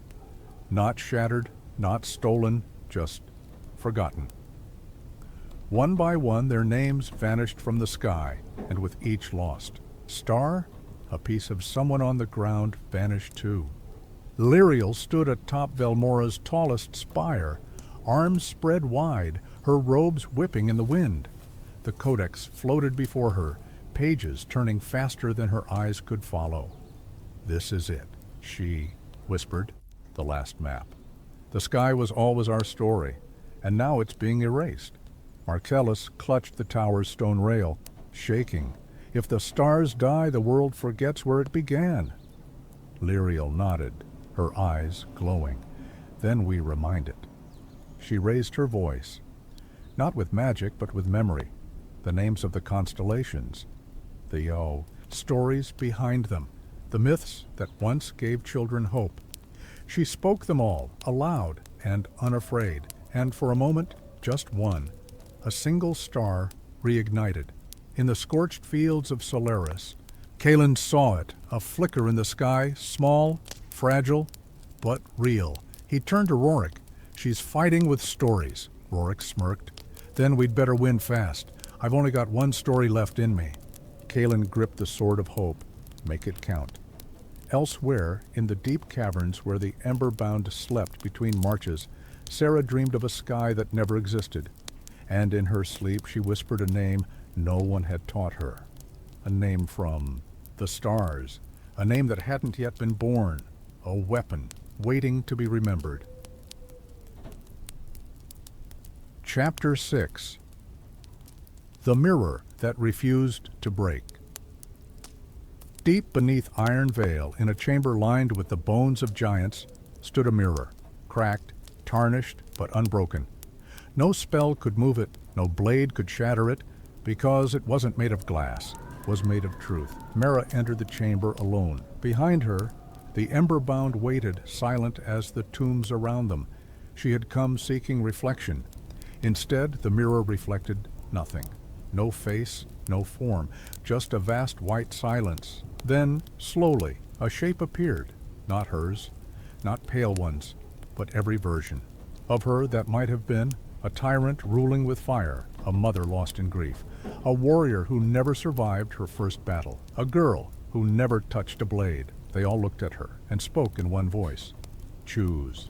Elsewhere, Kaelin stood at the edge of the unwoven veil, where time rippled like wind-blown silk. He saw echoes of himself walking different paths, some glorious, some cowardly, some already dead. I see them too, said Rorik beside him. Every version of us, but only one will be remembered. Kaelin stepped forward. Then, let's make sure it's the right one. Back in the mirror chamber, Mara raised her hand and placed it on the glass. She did not choose a version. She whispered her own name, and the mirror, for the first time in centuries, reflected her face, cracked, tired, but real. The chamber rumbled, and the bones of the giants whispered, "This is the one we follow." Chapter 7. The withered speak a name. They were never meant to speak. The withered were echoes, rotting vessels of grief and hunger, not thought.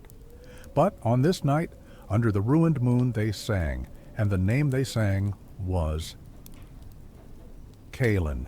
Across a battlefield soaked in frost and forgotten blood, Kaelin stopped mid-step.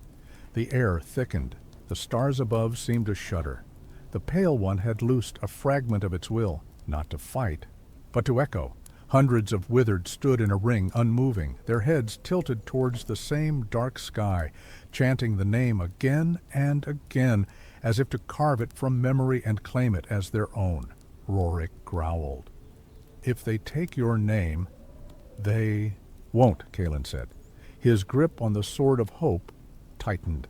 I already buried it where they will never find it, Rorik blinked. Where? Kaelin stepped forward. In someone else. Meanwhile, in Velmora, Lyriel collapsed beside the codex. The book was weeping ink, black lines running like tears, but it still held.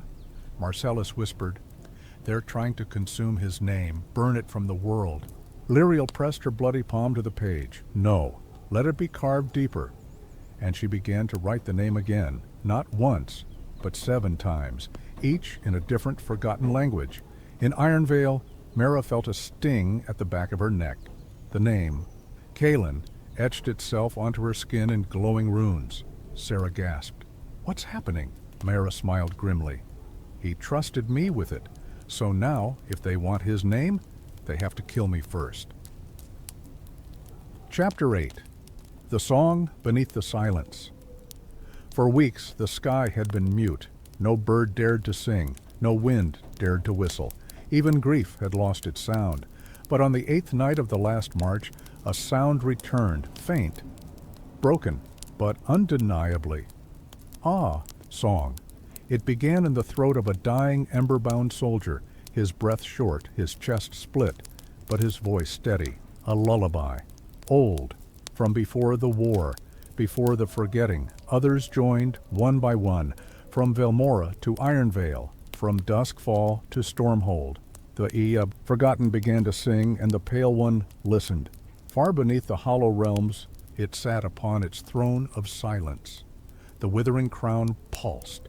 The names on its body began to tremble. The song didn't attack, it didn't cast. It remembered.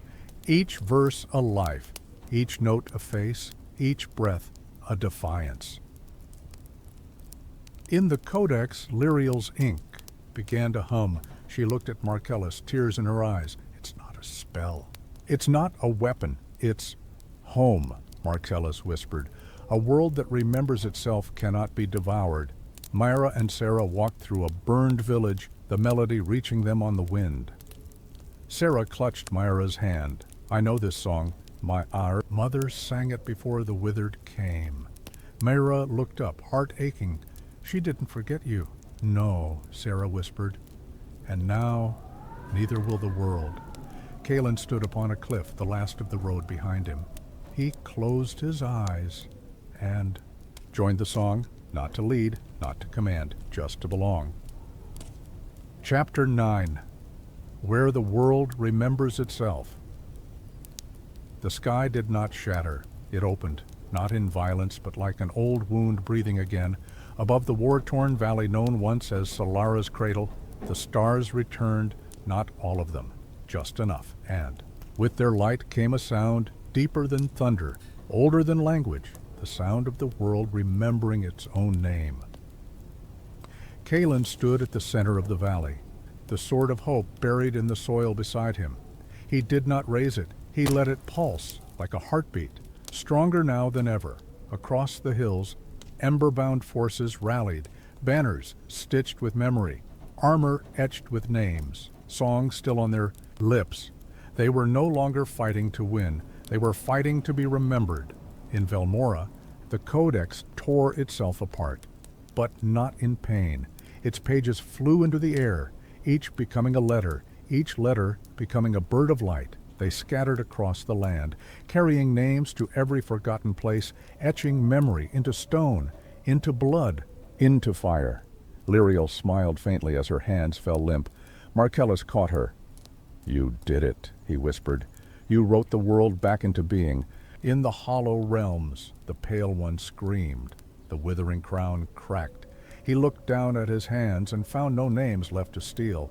Every name he had consumed had been given back, and that was the wound he could not heal. Myra, Sarah, Rorik, they all felt it at once, a tug, a pull, a breath drawn not in lungs but in existence. They looked to the sky, to the valley, to Calin, and knew the world had chosen to live. Chapter 10. The name that ended silence. There were no drums, no horns, no banners raised in the wind, only stillness, the kind that falls just before a storm or just after a god has died. Calin walked alone across the cracked soil of Solara's cradle. The Yea, sword of hope in hand, its light dim but alive. Above him, the last stars shimmered like eyes trying not to blink. The withered gathered in the valley, surrounding him like ash swirling toward a flame. At the far end, beneath a black sky that refused to break, the Pale One waited. His body was a monument to all who had been forgotten. Eyes stolen, voices buried, names consumed. But now his crown had cracked, and from the breach the first name he ever stole began to leak out, whispering into the air like a broken vow. Calin did not raise his blade. He spoke. Not to the Pale One, but to everyone, to every forgotten soul, to every buried hope, to every name scratched from history. You were here, you lived, you mattered. And in that moment, the world roared. The ember-bound surged forward, their weapons gleaming with memory. Myra's staff burned with 1,000 etched stories. Sarah's voice rang out in a song she was never taught, but always knew. Rorik's axe bore the names of his brothers, alive through his hands. And Lyriel, from her tower long collapsed, became light. She had no more words, so she became a memory so bright it blinded the dark. The Pale One screamed, not in rage, but in emptiness. For the first time he reached for a name and found nothing, because no one feared forgetting any more. Because they chose what to remember, Calin stepped forward and whispered his name. into the blade, and when he struck, the silence broke, and the scream that followed carried every name ever lost into the stars. The Pale One shattered, not into pieces, but into remembrance. He was not defeated. He was acknowledged, and so he could no longer destroy. He was no longer needed. The world stilled, and then, slowly, the wind returned, and in its wake, names everywhere, written on trees, carved into stone, etched into sky. A world rebuilt not with power, but with memory. And so ends the Withered Chronicles, a tale not of conquest, but of remembrance, of names that once burned and still do.